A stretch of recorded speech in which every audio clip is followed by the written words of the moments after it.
bersemangat ya Bapak Ibu ya untuk kegiatan hari ini. Nah, karena kita akan segera memasuki main course-nya nih atau diskusi utama kita dari kegiatan hari ini.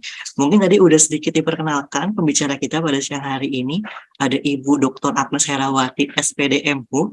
Nah, beliau menjabat sebagai Learning Solution Manager di BINUS Corporate Learning and Development serta sebagai senior lecturer dari English Department dari BINUS University. Jadi dosen juga nih ya di BINUS gitu. Nah, mungkin sedikit saya spill juga nih dari kontribusi yang telah dilakukan oleh Bu Agnes nih. Nah, sedikit aja mungkin dari International Conference, di sini Bu Agnes menjadi Presenter of Japan Association of Language Teacher 2019 di Nagoya, Jepang, dan juga Presenter of International Academic Forum 2020 di Singapura. Nah, serta juga ada publikasi-publikasi yang sudah dilakukan oleh Ibu Agnes. Di sini ada Teachers Perspective on E-Learning Classroom in BINUS University, Journal of Physics di tahun 2021, dan juga Employee Perception Towards the Implementation of E-Learning Training Program, Proceeded of 9 International Conference of Information and Education Technology tahun 2021. Nah, luar biasa sekali nih pembicara kita pada hari ini. Nanti kita juga akan berdiskusi nih Bapak Ibu mungkin sudah pernah juga membaca dan juga tahu terkait dengan active learning approach and flip learning. Nanti kita bisa berdiskusi bersama dengan Ibu Agnes. Kalau gitu kita tunggu-tunggu lagi kepada Ibu Agnes Herawati. Kami persilakan. Oke, thank you Aldo. Semangat pagi Bapak Ibu. Pagi. Semangat pagi Bu Agnes. Semangat pagi ya. Sudah siang sih sebetulnya, tetapi kita tetap bersemangat ya Bapak Ibu ya. Nah, seperti tadi sudah disampaikan oleh Pak Harli dan juga oleh Aldo bahwa sesi siang ini mungkin lebih pada kita sesi diskusi ya Pak Ibu. Mungkin apa yang akan saya presentasikan siang ini sebetulnya Bapak Ibu sudah tahu atau mungkin juga sudah menerapkan ya Bapak Ibu. Jadi boleh kita siang ini saling sharing Bapak Ibu, saling menggali pengalaman, pengetahuan ya. Ini memang tujuan kita pada sesi siang ini. Nah, sebentar ya, saya akan share.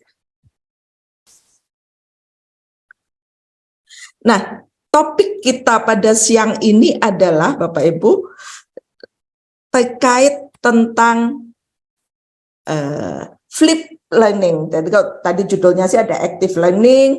Kemudian kalau bicara active learning itu kan luas sekali ya Bapak Ibu.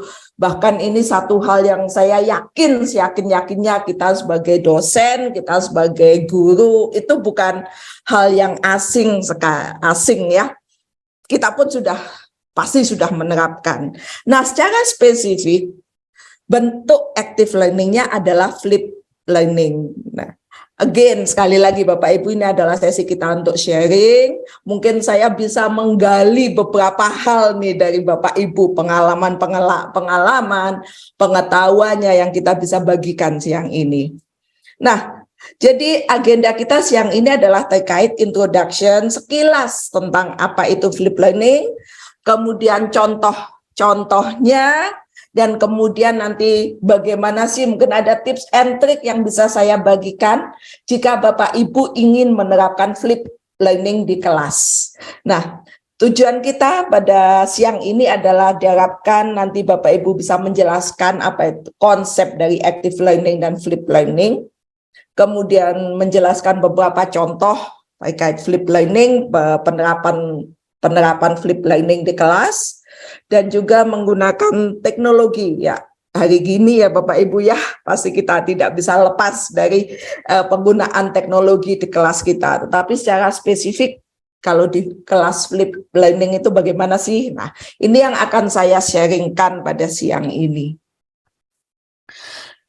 Nah, sebagai gambaran saja Bapak Ibu, kalau kita membandingkan antara active learning dan flip dengan traditional learning ya, atau kalau saya sih lebih cenderung menggunakan kata konvensional learning, konvensional face to face learning ya, di mana kita bisa lihat seorang guru atau dosen itu menjadi senternya. Sementara tendensi mahasiswa atau tendensi dari murid-murid kita itu menjadi lebih pasif.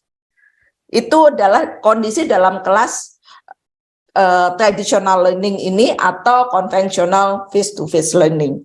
Nah, pada mungkin beberapa tahun yang lalu ya, saya juga sudah ingat waktu itu saya masih sekolah ya, sudah sangat sering digaung-gaungkan tentang active learning, di mana ini suatu kondisi di kelas menggunakan metode apapun yang memungkinkan mahasiswa atau murid kita itu untuk saling berdiskusi, saling sharing.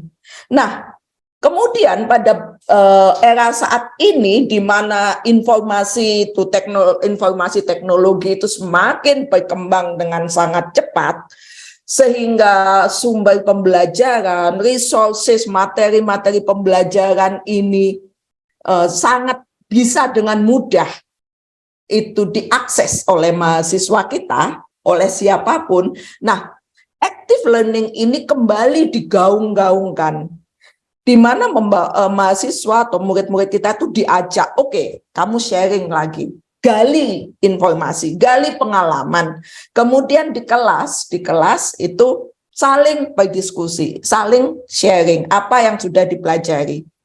Nah, secara spesifik kemudian ada metode pembelajaran yang kita sebutnya flip learning.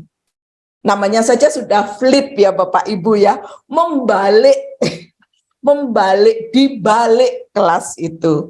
Kalau pada tradisional atau konvensional learning, seorang guru atau dosen itu diminta untuk menjelaskan materinya, menjelaskan terus kemudian di akhir jam pelajaran, oke anak-anak, berikut adalah tugas yang dikerjakan di rumah gitu.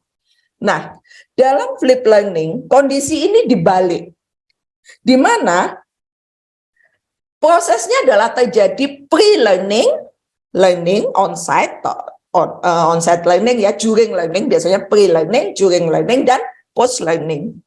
Dalam pre-learning ini, mahasiswa itu diminta untuk mereka mempelajari sendiri materi-materinya, kemudian during learning atau dalam kelas, classroom activities, itu adalah sesi-sesi mereka untuk berdiskusi, kemudian memecahkan kasus-kasus, atau mempresentasikan hal-hal yang sudah dipelajari.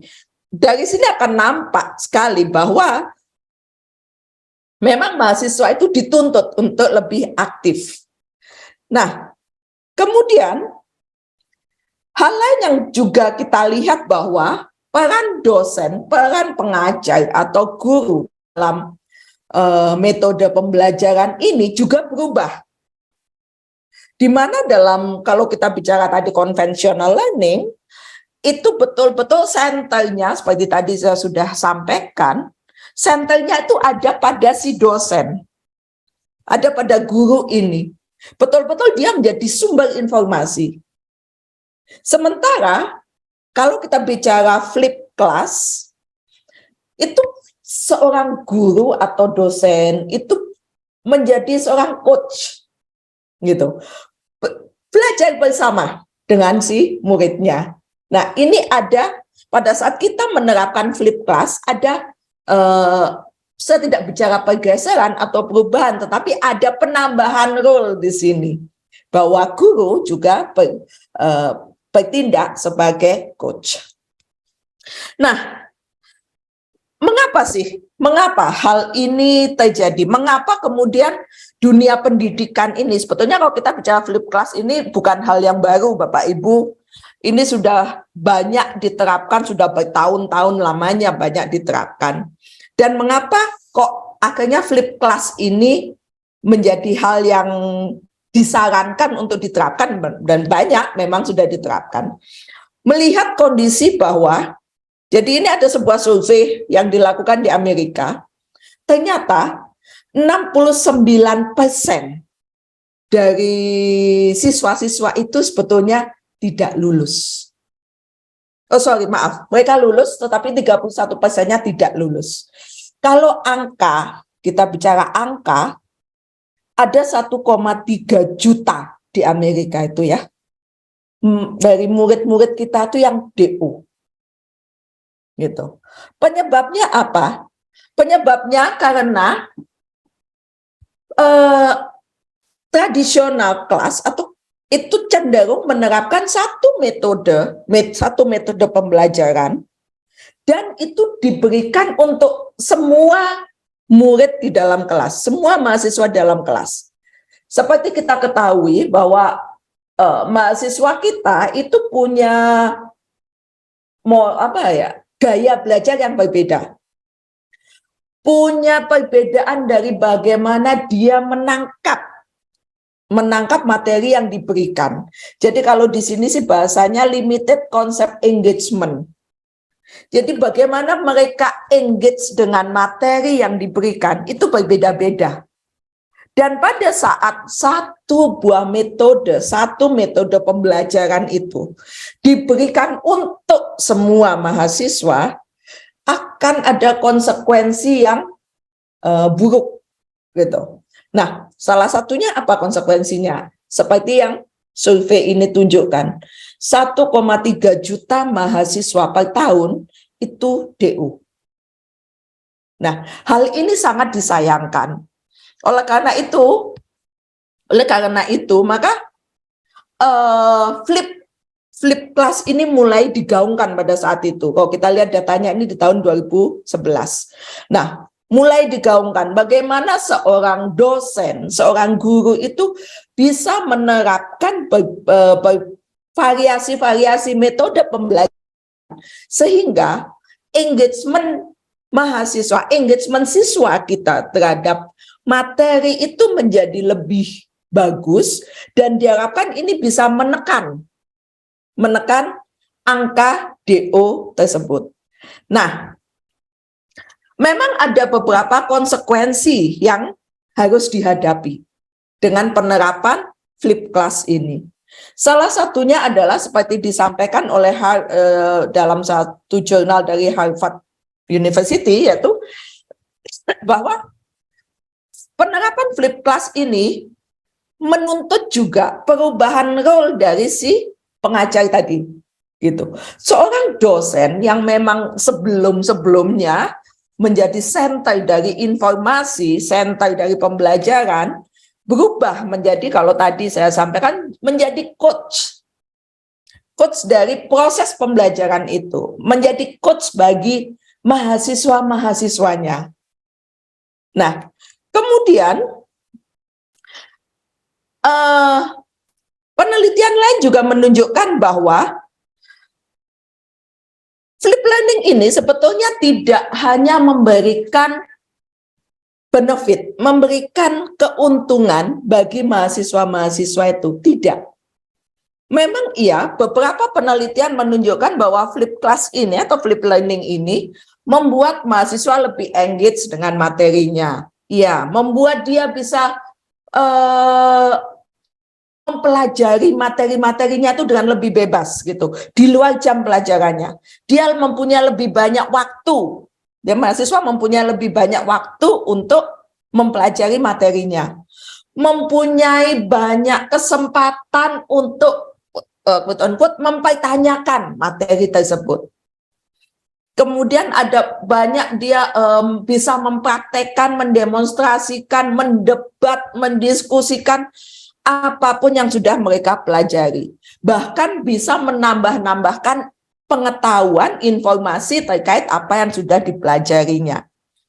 Tetapi untuk sisi dosennya sendiri, penerapan flip class itu juga memungkinkan kita sebagai pengajar, sebagai dosen untuk lebih paham pada mahasiswa kita, lebih paham pada kondisi kelas kita, gitu. Kalau dalam pengalaman saya menerapkan ini, saya jadi lebih tahu ini sebetulnya mahasiswa saya yang kritis, yang aktif, yang critical thinking-nya maju, yang pasif, yang itu siapa saja. Ini kalau dari segi dosen saya jadi lebih kenal ini, lebih tahu lebih tahu kondisi mahasiswa saya one by one, satu per satu pada saat saya menerapkan flip class ini. Nah, kemudian dari satu perguruan tinggi lagi yang juga menerapkan metode flip class ini adalah NTU, dia dari Nanyang University. Kebetulan saya pernah datang langsung ke NTU ini dan kemudian berdiskusi dengan satu profesor di sana yang memang beliau yang mencetuskan flip class ini dan kemudian menerapkannya, mulai dia membagi gimana sih tips and triknya menerapkan flip class, kemudian konsep flip class, bahkan menerapkannya dalam kelas.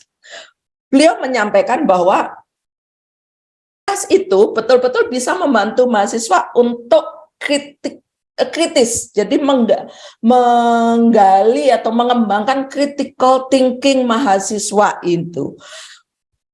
Salah satu contoh adalah waktu itu beliau men-sharingkan terkait mahasiswa kedokteran, gitu. Di mana pada sesi pre-learning mahasiswa itu diminta untuk ya mencari-cari saja dari internet, dari televisi, dari manapun terkait penyakit-penyakit atau ya gejala-gejala penyakit yang baru lah yang muncul gitu. Nah, setelah itu dibawa pada sesi di kelas during learning, di mana di situ mahasiswa diajak berdiskusi. Sebetulnya penyakit yang baru ini tergolong penyakit apa? Penyakit degeneratif kah? Atau penyakit memang disebabkan oleh virus atau bakteri dan lain sebagainya? Berdasarkan apa? Berdasarkan teori-teori yang memang sudah mereka pelajari atau yang pada saat itu sedang dipelajari. Nah, beliau mencaringkan seperti itu. Kemudian di sini ada sesi di mana dosen itu juga lebih bebas dalam membuat materi. Seperti kita ketahui bahwa dengan kemajuan teknologi saat ini yang sangat cepat, ilmu-ilmu di buku itu mungkin boleh dibilang terlambat ya, walaupun kalau terlambatnya sehari, 2 hari, sebulan, 2 bulan, setahun, 2 tahun kita tidak tahu, tetapi itu semua tergantung. Tetapi dengan materi-materi flip yang di flip class yang diberikan oleh guru, di sini guru dan dosen tuh bisa mempunyai kesempatan untuk memodifikasi materi dengan yang lebih up to date, berdasarkan informasi yang lebih up to date. Nah, ini yang memang beliau sampaikan pada saat saya memang berkunjung ke NTU pada saat itu. Nah, jadi dari sedikit yang saya sampaikan tadi, sebetulnya flip class itu apa sih? Flip class, kalau saya sih bahasa saya tadi itu adalah tradisional class yang dibalik gitu. Jadi kalau di sini dituliskan adalah sebuah model pembelajaran di mana perkuliahan itu dan tugas-tugasnya yang biasanya kalau dulu-dulu zaman saya sekolah itu di kelas diberikan materinya, setelah itu diberikan tugas untuk dikerjakan di rumah. Nah, ini dibalik gitu, flip, dibalik gitu. Di mana justru mahasiswa itu belajarnya di rumah, pre-learning. Di kelas ngapain? Malah dia mengerjakan tugas, walaupun tugasnya nanti saya akan sharingkan bentuknya bisa bermacam-macam. Nah, kemudian tujuan utama dari penerapan flip class itu apa sih? Yaitu pastinya membantu mahasiswa itu untuk belajar dan meningkatkan ya kompetensinya. Secara akademis ya pencapaian akademisnya diharapkan bisa lebih meningkat. Dengan fokus pada apa? Fokus pada pemahaman mahasiswa itu. Bukan pada fokus penyampaian materi, penyampaian materi dari dosen, tapi lebih pada bagaimana sih dia bisa memahami materi yang memang diberikan. Kemudian kalau kita bicara flip class itu, saya juga pernah bertemu dengan waktu itu saya ke Hong Kong Polyu ya, Politeknik, bertemu juga dengan salah satu profesor yang memang berkecimpung banyak di flip class. Beliau menyampaikan bahwa kalau kita bicara flip class, salah satu yang betul-betul penting adalah bagaimana seorang dosen itu bisa menyampaikan materinya. Mengapa? Karena mahasiswa itu belajar sendiri loh, gitu. Salah satunya adalah lewat video. Jadi kalau di sini ditulis bahwa teaching model in which video replace lecturers with valuable class time. Jadi salah satu cara seorang dosen menyampaikan materinya adalah lewat video. Nah, di mana kemudian mahasiswa mempunyai kesempatan untuk mereka itu belajar sendiri, menonton video. Kalau tidak mengerti ya diulang lagi seperti itu. Walaupun kemudian pada saat saya bertemu dengan beberapa orang lain yang juga menerapkan flip class ini, itu menyampaikan tidak harus dari video, bisa juga dari pengalaman mahasiswa mengalami sendiri dan lain sebagainya, dan kemudian hal-hal itu yang saya satu persatu coba terapkan dalam proses pembelajaran saya kemudian, dan saya mencari ini yang efektif yang mana. Dan kemudian hal lain yang juga perlu ditekankan dalam flip class tadi adalah bahwa mahasiswa mempelajari kontennya itu di rumah. Nah, ini tadi yang berhubungan dengan yang profesor dari Hong Kong Poly tadi. Ada satu hal krusial, yaitu bahwa materi yang diberikan oleh dosen itu betul-betul bisa dipelajari oleh mahasiswa. Karena itu mungkin videonya atau PPT-nya atau jurnalnya, hal-hal yang memang betul-betul bisa dipelajari dengan mudah, bisa dicerna dengan mudah oleh mahasiswa, mengingat bahwa kondisi mahasiswa kita berbeda-beda. Setelah itu, dalam flip class hal lain yang juga krusial adalah bahwa kemudian mahasiswa sudah mempelajari semuanya sebelum masuk kelas. Pada saat di kelas, mereka diberi kesempatan untuk menerapkan apa yang sudah dipelajari. Walaupun kalau kita bicara taksonomi Bloom ya Bapak Ibu, penerapan itu ada pada level C3 application, kemudian ada level C4, salah satunya adalah mendebat dan sebagainya. Dalam pengalaman saya,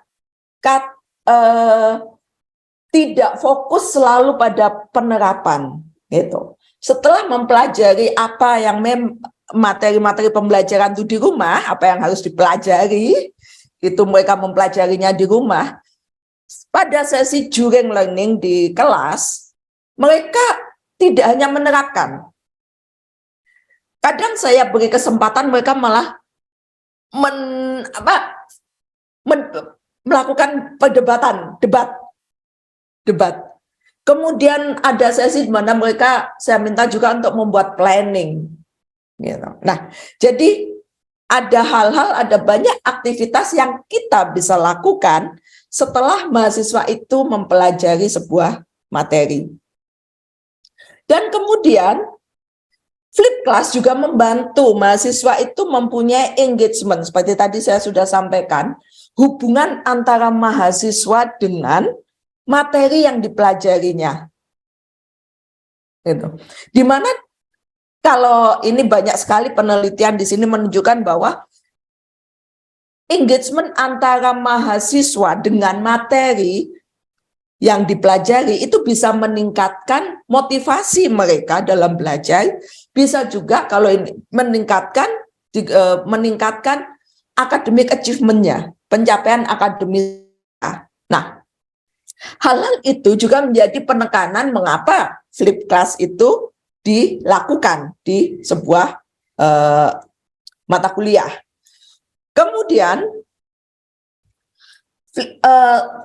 mungkin kita juga sering mengalami ya Bapak Ibu, bahwa pada saat kita menjelaskan di kelas gitu, kok mahasiswa saya cenderung pasif ya gitu, diem aja, giliran ditanya ada pertanyaan, diam. Sudah paham, sudah mengerti, diam. Nah, pada saat kita menerapkan flip class, hal-hal tersebut bisa dihindari. Karena apa? Karena dalam proses during learning ini, proses pembelajaran yang memang di kelas ini, betul-betul interaksi antar mahasiswa, interaksi antara dosen dan mahasiswa itu menjadi hal yang wajib dilakukan. Jadi, kondisi mahasiswa yang pasif di sini itu bisa dihindarkan jika kita menerapkan flip class ini. Nah, mengapa sih akhirnya kok ya oke lah saya mau menerapkan flip class gitu. Alasannya apa gitu. Mengapa flip class ini kemudian muncul menjadi hal-hal yang patut untuk dilakukan. Yang pasti dia menginspirasi perubahan. Perubahan dalam hal apa? Dalam hal kita sebagai dosen.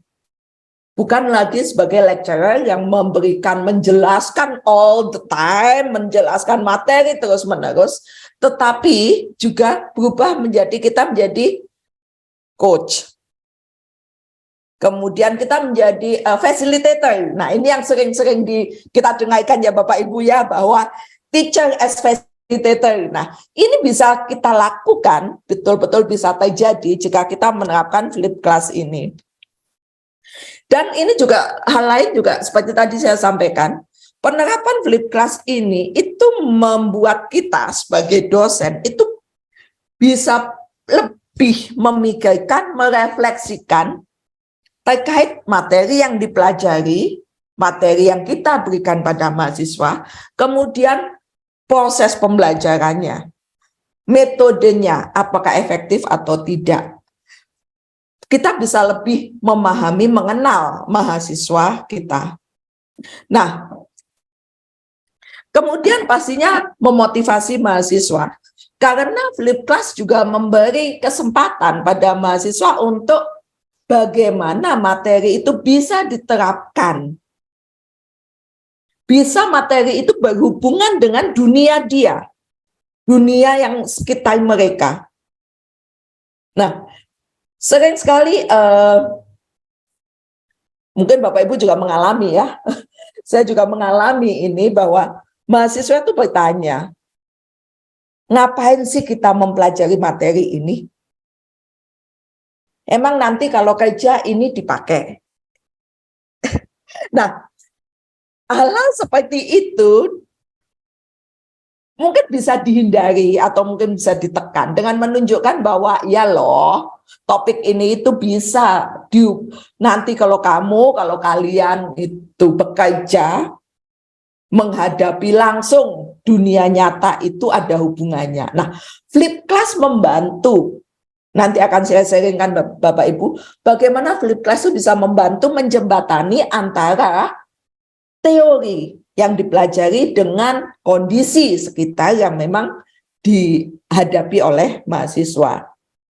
Dan kemudian dalam flip class ini memberi kita kesempatan untuk meningkatkan kualitas interaksi antar mahasiswa. Karena di sini mahasiswa diajak untuk itu tadi, saling berdiskusi, memberikan feedback, berdebat. Nah, itu memang hal-hal yang kita bisa lakukan di flip class. Nah, ini saya sekedar refresh saja Bapak Ibu ya. Kalau kita bicara proses, bukan proses pembelajaran, tapi metode pembelajaran, bahwa bagaimana sebuah konsep, sebuah informasi itu bisa bertahan lama dalam benak mahasiswa itu juga tergantung bagaimana mereka mempelajarinya.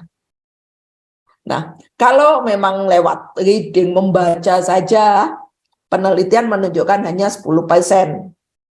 bahwa informasi tersebut, konsep tersebut akan menempel lama di benak mereka, itu hanya 10%. Nah, dengan berubahnya metode pembelajaran itu, ternyata itu juga mempengaruhi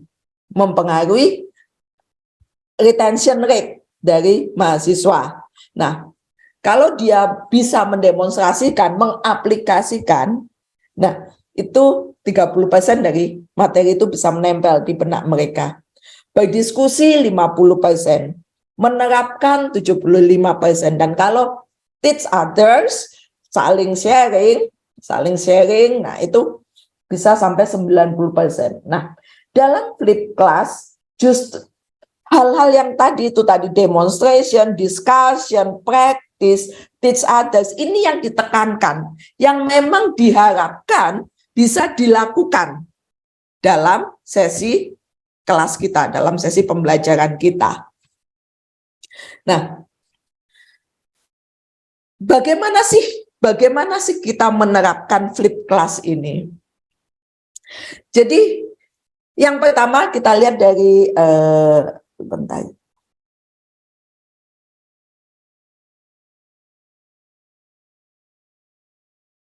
Kita lihat dari pojok kanan dulu ya Bapak Ibu. Di mana ini highlight-nya adalah what. Ini adalah sesi di mana mahasiswa itu mempelajari materi-materi yang kita berikan. Kalau saya bilang kita berikan tuh belum tentu kita buat sendiri ya Bapak Ibu ya. Bisa juga dari buku, bisa juga Bapak Ibu bisa download dari video-video pembelajaran yang banyak sekali saat ini. Tetapi saat ini penekanan saya adalah ini adalah sesi di mana mahasiswa itu belajar sendiri. Bisa lewat video pembelajaran, bisa lewat audio, bisa lewat website, atau lewat buku-buku, jurnal, apapun itu. Nah, setelah dia mempelajari,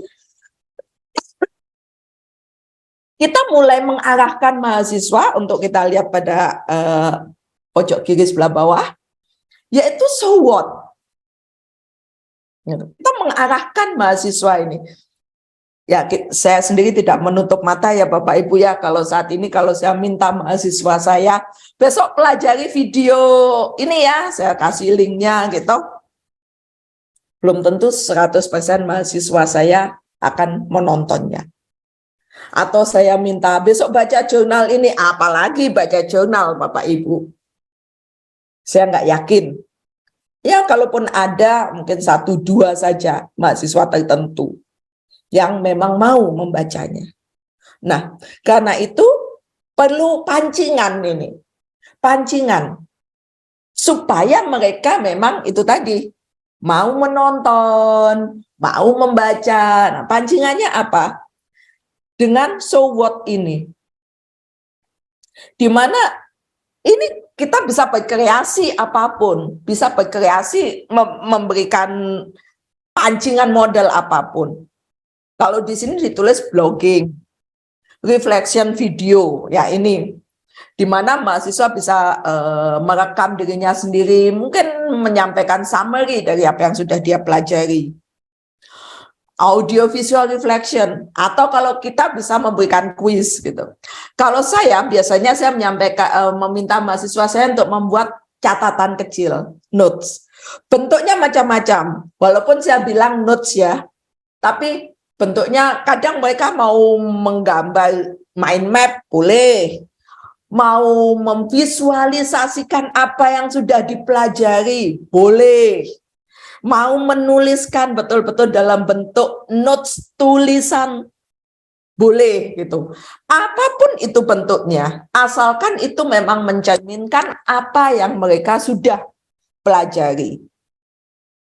Nah, kemudian kita lihat pada atas, bagian atas sebelah kiri, ini adalah sesi during learning. Biasanya dilakukan di kelas, di mana ini adalah mahasiswa diberi kesempatan untuk mendemonstrasikan, mengaplikasikan apa yang sudah mereka pelajari. Nah, walaupun tuh tadi Bapak Ibu, kalau saya bilang mendemonstrasikan, mengaplikasikan, ya ada memang sesi-sesi seperti itu. Tapi saya juga memberikan bentuk-bentuk lain. Misalnya kalau di kelas saya debat gitu. Nanti saya akan sampaikan, saya akan sharingkan gitu.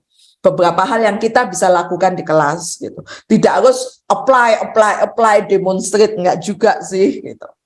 Nah, kemudian di sebelah kanan atas yaitu experiential engagement. Di sini adalah mahasiswa itu diajak setelah dia memahami materi yang diberikan, kemudian dia mempunyai kesempatan untuk mendiskusikan, kesempatan untuk mendemonstrasikan. Di sini adalah kesempatan di mana mereka menerapkan materi itu di dunia nyata. Gitu. Ini satu hal yang ingin saya sharingkan. Jadi waktu itu sebelum pandemi, Bapak Ibu, saya ada kesempatan untuk pergi ke Jepang dan bertemu dengan beberapa profesor dari Osaka University. Mereka menyampaikan bahwa ini kebetulan dari dosen arsitek waktu itu yang seperti kita ketahui kondisi di Jepang saat ini jumlah penduduknya kan makin menurun ya Bapak Ibu. Jumlah anak-anak usia dini, usia sekolah itu yang TK SD itu makin menurun, dan ini imbasnya adalah banyak sekali TK SD yang harus ditutup. Nah, mahasiswa si profesor ini sebelum learning ya, jadi ini pre-learningnya adalah mereka diminta untuk melihat sekolah-sekolah ditutup tersebut. Gitu. Nah, melihat kondisi sekolahnya bagaimana, apakah masih layak, masih bagus, dan lain sebagainya. Ini mereka diajak menggali kasus-kasus. Sebetulnya dari sekolah yang ditutup ini, apa sih yang bisa kamu dapatkan? Nah, ini yang tadi saya sampaikan, bahwa pada sesi pre-learning itu tidak harus mereka menggunakan menonton video, membaca jurnal, buku, itu bisa juga mereka langsung terjun seperti itu. Pada saat kemudian di kelas, mereka justru mendiskusikan si sekolah-sekolah dengan kondisinya seperti ini, mereka bawa ke kelas, berdiskusi dengan kelompoknya, mereka juga kemudian di situ membuat sebuah rencana, planning. Rencana, enaknya sekolah ini diapakan ya? Kalau kita melihat kondisinya masih bagus, mungkin ada beberapa yang harus diperbaiki. Nah, enaknya sekolah ini diapakan? Oh, saya ada ide. Bagaimana kalau sekolah ini dibuat menjadi community center bagi para orang tua? Mengingat Jepang itu jumlah penduduk seniornya semakin bertambah. Perlu community center. Kalau community center itu apa saja sih yang diperlukan? Nah, mereka mulai mempelajari itu di buku itu. Mulai mempelajari apa saja hal-hal yang diperlukan jika ingin membangun sebuah community center bagi senior citizen. Nah, kemudian setelah itu semua jadi, sudah dibuat rencananya, mereka bawa itu tadi kembali ke bangunan sekolah tadi. Nah, ini yang disebut experiential engagement. Gitu. Bahkan mereka membuat proposal pada pemerintah daerah, bagaimana jika si sekolah ini itu berubah menjadi dirubah bangunannya untuk community center bagi senior citizen. Nah, ini adalah salah satu bentuk dari flip class yang kita bisa lakukan di kelas kita. Contoh yang kita bisa lakukan di kelas. Nah, kemudian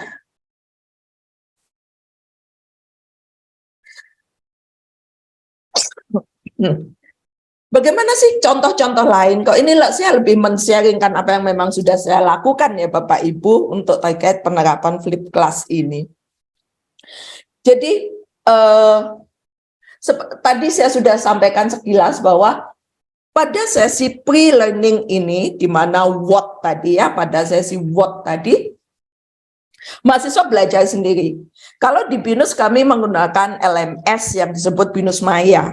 Di BINUS Maya ini mahasiswa bisa membuka PPT, kemudian bisa membuka video-video yang memang sudah disiapkan. Nah, itu memang saya minta mahasiswa untuk mempelajarinya dari situ. Kemudian saya juga meminta, kemudian quote and quote sebagai motivasi, bukan motivasi juga sih, tapi sebetulnya memaksa mereka untuk mempelajarinya, yaitu mereka membuat note tadi, take note, apa sih yang dipelajari dari si dari online material tersebut atau dari video tersebut. Hanya saya tidak membatasi Bapak Ibu bahwa ya harus bentuknya catatan, tidak. Mereka mau bentuknya tadi picture, boleh silahkan. Mau, ya saya mau direkam deh.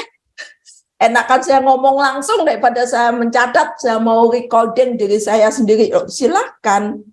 Mau bentuknya mind map, boleh, silahkan. Nah, intinya bahwa ya mereka men-sharingkan apa yang sudah dipelajari. Kemudian dari situ adalah sesi on-site classroom, di mana di sini adalah mahasiswa tadi yang sudah dipelajari ini tadi itu mulai di-sharingkan di kelas. Di-sharing.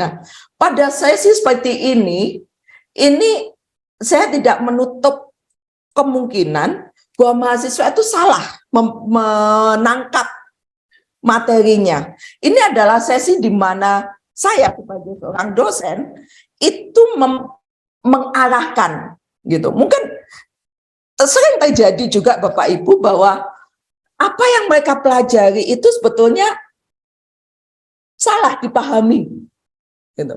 Apalagi materinya semuanya dalam bahasa Inggris panjang-panjang gitu. Kadang salah. Nah, ini adalah sesi di mana saya sebagai dosen ini saya mau membetulkan enggak loh, yang betul sebetulnya seperti ini. Jadi mereka sudah mempelajari, mereka men-sharingkan. Nah, kemudian saya memberikan feedback di situ. Feedback apa yang memang harus diluruskan. Nah, kemudian setelah itu adalah sesi di mana mereka menerapkan apa yang sudah dipelajari. Tadi konsepnya sudah dipelajari, kalau memang ada pemahaman yang salah sudah dibetulkan. Nah, kemudian mereka mulai menerapkan. Dalam kasus saya ini, kebetulan saya mengajar business presentation. Nah, saya meminta mereka itu dalam kelompok untuk membuat satu proposal. Mereka sudah mempelajari bahwa kalau membuat proposal itu apa saja sih yang diperlukan, hal-hal apa yang memang harus diperhatikan dalam pembuatan proposal bisnis. Nah, di sini mereka mulai berdiskusi dengan temannya untuk membuat bisnis proposal dengan melihat poin-poin yang sudah mereka pelajari sebelumnya. Itu kalau di onsite, dilakukan sebelum pandemi dulu. Kemudian pandemi, perkuliahan dilakukan online, tetap saya lakukan itu semua, hanya memang presentasinya secara online itu. Nah, hal-hal apa lagi yang bisa dilakukan di kelas? Jadi ini adalah salah satu contoh yang tadi saya sampaikan Bapak Ibu, topiknya adalah proposal presentation. Setelah mereka membuat bisnis proposal, mereka present ini. Presentnya kemana? Ke saya. Ke saya iya, ke teman-temannya iya. Jadi teman-temannya juga melihat bagaimana rekan-rekan yang lain ya, teman-teman. Jadi saya bagi itu menjadi beberapa kelompok. Ada kelompok yang present, ada kelompok yang melihat, pastinya seperti itu. Kecenderungannya adalah pada saat kelompok ini presentasi, kelompok yang lain hanya nonton aja diam. Nah, saya nggak suka itu.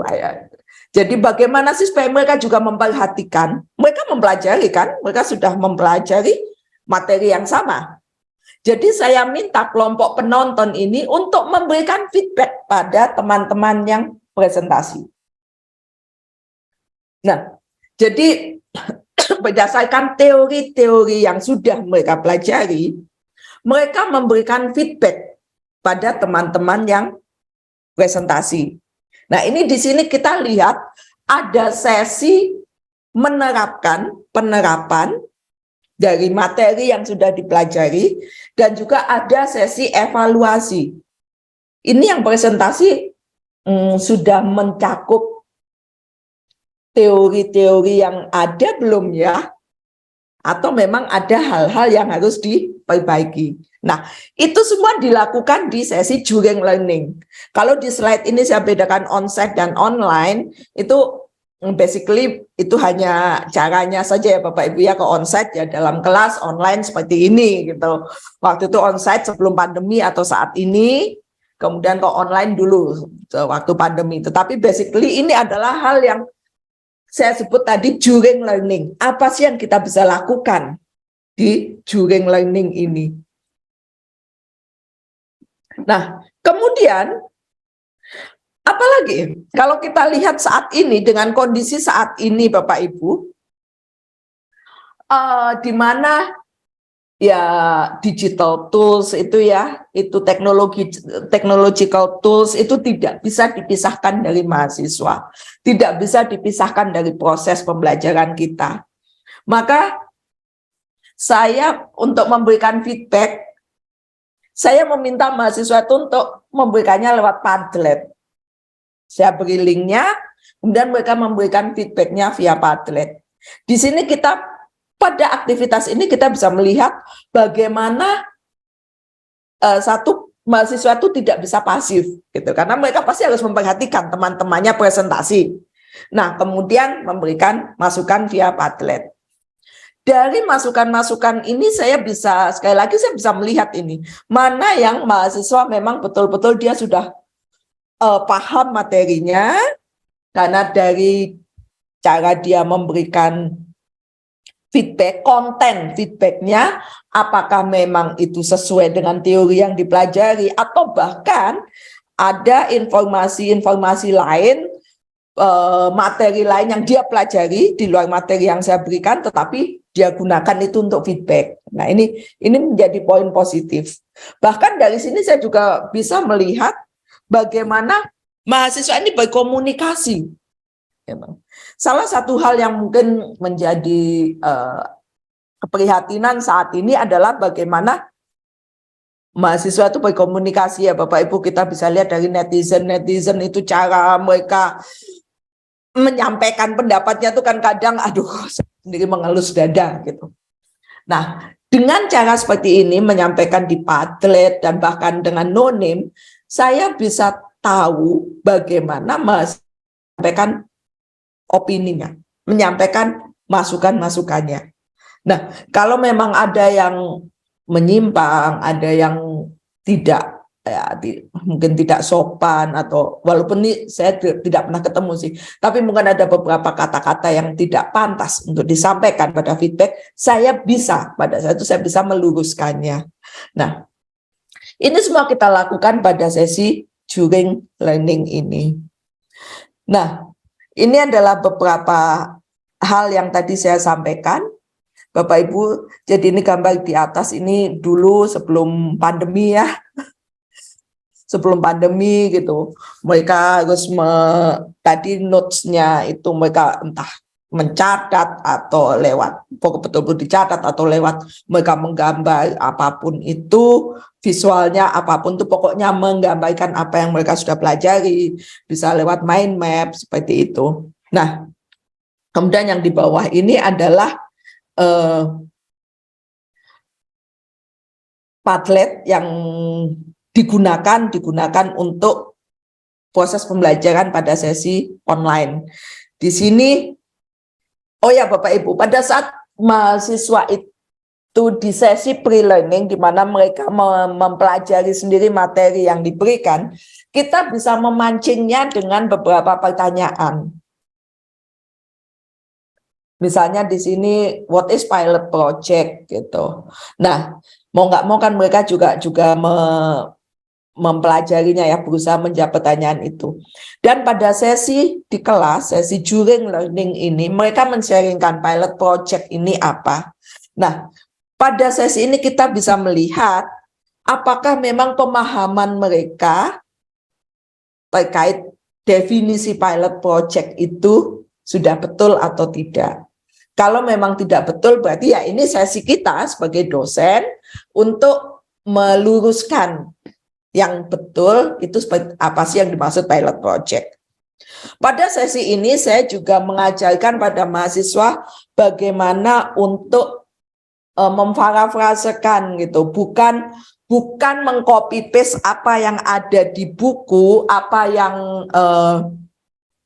mereka baca kemudian langsung copy paste ketik ulang gitu, tidak, tapi menyampaikan dengan kata-kata mereka sendiri, sehingga dari sini kita tahu mereka itu sebetulnya sudah paham atau belum sih gitu, dengan definisi yang ada di buku itu. Karena saya selalu menyampaikan pada mereka, kalau kalian bisa menjawab bahkan sampai titik komanya itu sama, itu justru menunjukkan kalian nggak paham. Itu kalau di belum taksonomi level 1 itu masih memorizing, tapi kalau paham bisa menjelaskan dengan kata-katanya sendiri apa yang tertulis di buku. Nah, hal lain, nah ini juga yang kemudian bisa dilakukan, ini kalau during learning itu kita bisa melakukan banyak hal. Saya selalu menyampaikan pada dosen-dosen bahwa dosen guru saya menyampaikan sebagai guru, sebagai dosen itu selalu kita dituntut kreativitas tanpa batas. Selalu harus menggali kreativitas kita. Bagaimana kita mengajar di kelas. Nah, kalau saya selalu menggunakan metode yang sama, setiap kali di kelas yang menggunakan metode yang sama, ya mahasiswa bosan dan kemudian proses pembelajaran saya akan selalu ketebak. Karena itu beberapa selalu saya sampaikan pada dosen, pada guru-guru bahwa menyampaikan, cobalah kita belajar metode-metode pembelajaran yang berbeda-beda, yang bermacam-macam yang kita bisa lakukan, itu kita bisa terapkan itu di kelas. Salah satunya adalah on-site game seperti ini. Di mana ya kalau saya bertanya terus pada mahasiswa atau mahasiswa men-sharingkan terus via Padlet, bosan juga kan. Nah, ada sesi-sesi seperti ini. Mahasiswa membuat pertanyaan. Kemudian pertanyaan itu diberikan pada temannya. Nah, temannya ini yang menjawab. Mereka saling tukar-menukar pertanyaan, kemudian menjawab pertanyaan, pindah pada teman yang lain. Hal yang sama, tukar-menukar pertanyaan, saling menjawab. Nah, ini adalah bentuk lain untuk melihat apakah mahasiswa kita memang sudah paham dengan materi tersebut atau tidak. Tetapi dilakukan dengan cara fun, gitu. Ada aktivitas fisik, ada mereka saling interaksi dengan teman-temannya. Nah, hal-hal seperti ini yang dilakukan di kelas. Kemudian hal lain yang bisa kita lakukan juga pada sesi during learning ini. Setelah mahasiswa itu di pre-learning mempelajari materinya, during learning ini mereka mempresentasikan apa yang sudah dipelajari. Nah, hanya modelnya mungkin sedikit berbeda Bapak Ibu.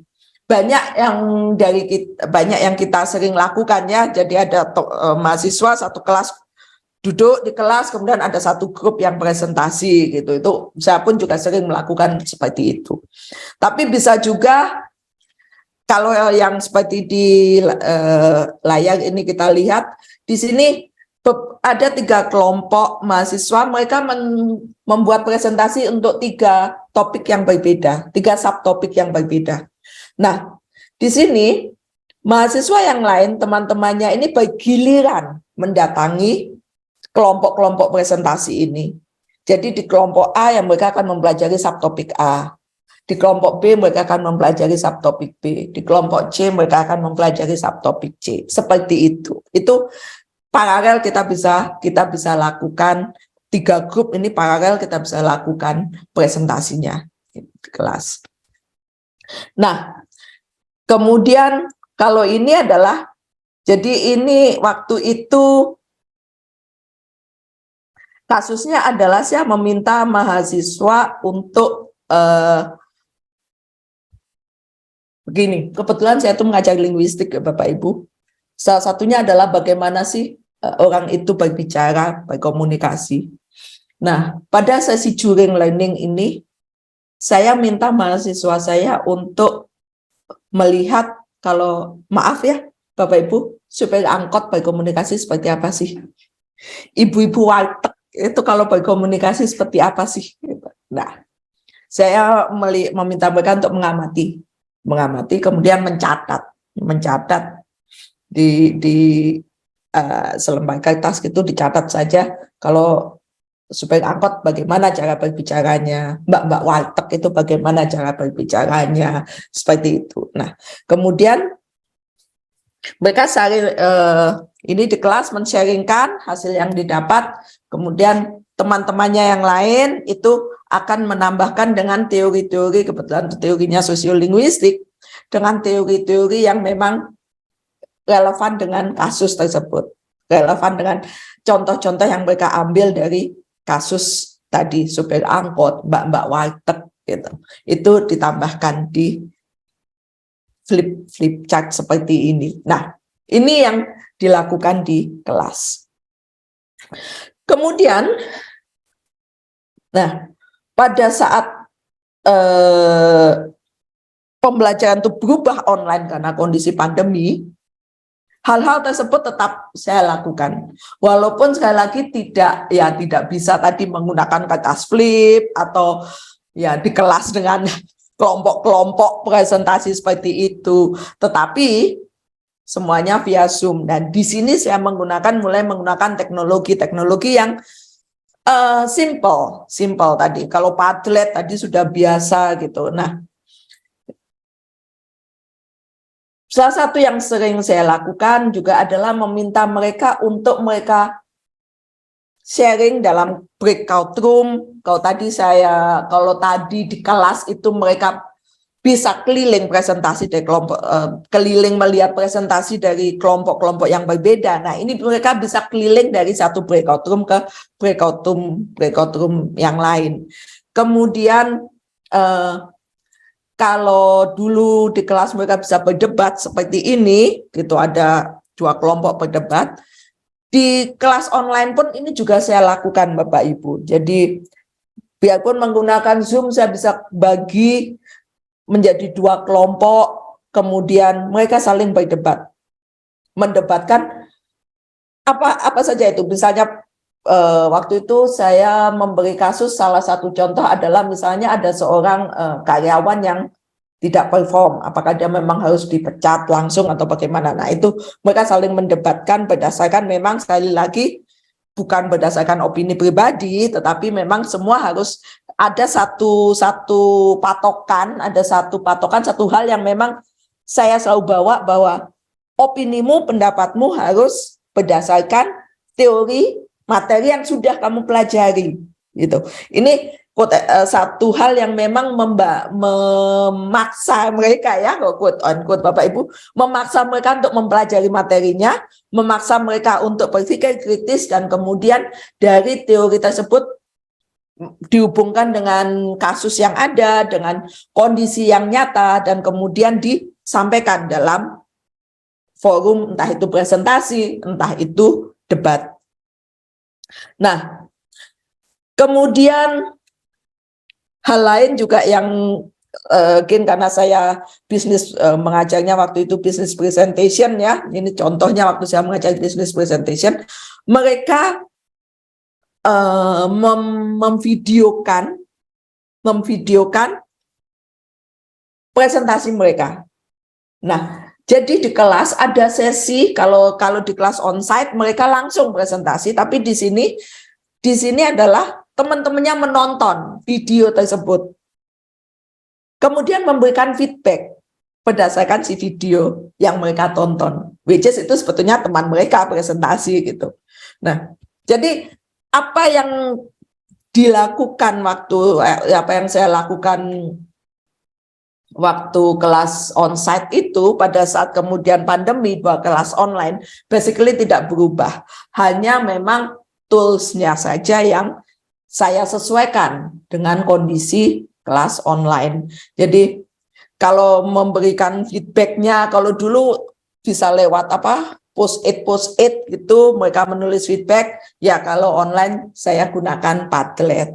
Itu yang saya lakukan Bapak Ibu untuk kelas flip kelas ini.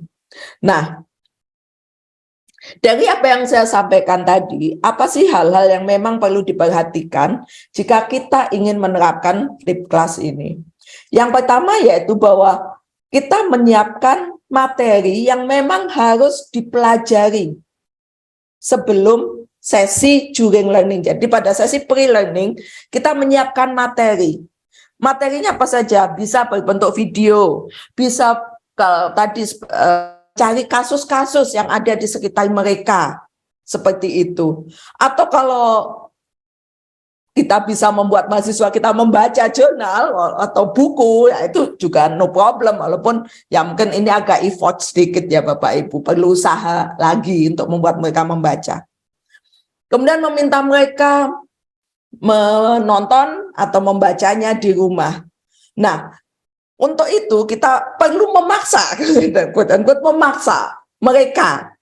Nah, memaksanya bagaimana?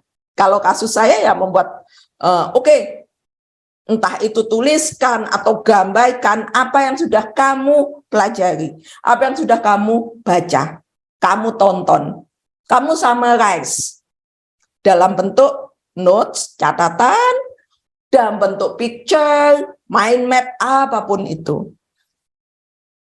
Kemudian pada sesi during learning atau di kelas, kita bisa onsite atau online, recall student understanding. Jadi meminta mereka men-sharingkan apa yang sudah dipelajari itu. Ini di sini memberi kesempatan pada kita untuk melihat apakah pemahaman mereka sudah betul atau tidak terkait konsep tersebut, terkait teori tersebut. Dan ini adalah sesi kita untuk memberi, kalau memang ada yang salah, ya kita harus betulkan pada sesi ini. Kemudian kita masuk pada aktivitas, di mana di sini memberi kesempatan pada mahasiswa untuk mereka entah itu mendiskusikan materi, menerapkan apa yang sudah dipelajari, mengkritisi apa yang sudah dipelajari, dengan bentuknya macam-macam, bisa debat, bisa presentasi, bisa mungkin mereka membuat planning untuk apa yang akan dilakukan. Nah, ini dilakukan pada saat during learning. Nah, dengan kondisi saat ini Bapak Ibu yang kita semua mahasiswa dan dosen tidak bisa lepas dari gadget, tidak bisa lepas dari teknologi, ya kita bisa gunakan segala technological tools yang ada untuk kita melakukan flip learning ini. Kalau dalam kasus contoh di kelas saya yang sering saya gunakan adalah misalnya ini saya gunakan Padlet, itu paling sering saya gunakan, kemudian Miro. Kemudian kalau untuk kuis ya Bapak Ibu saya biasa gunakan Kahoot seperti itu. Itu banyak sekali yang kita bisa explore ya, kita bisa explore segala digital tools, technological tools itu yang kita kemudian bisa gunakan itu untuk di kelas kita, membuat pembelajaran kita lebih interaktif. Nah, kemudian ini adalah contoh-contoh saja Bapak Ibu. Misalnya setelah kita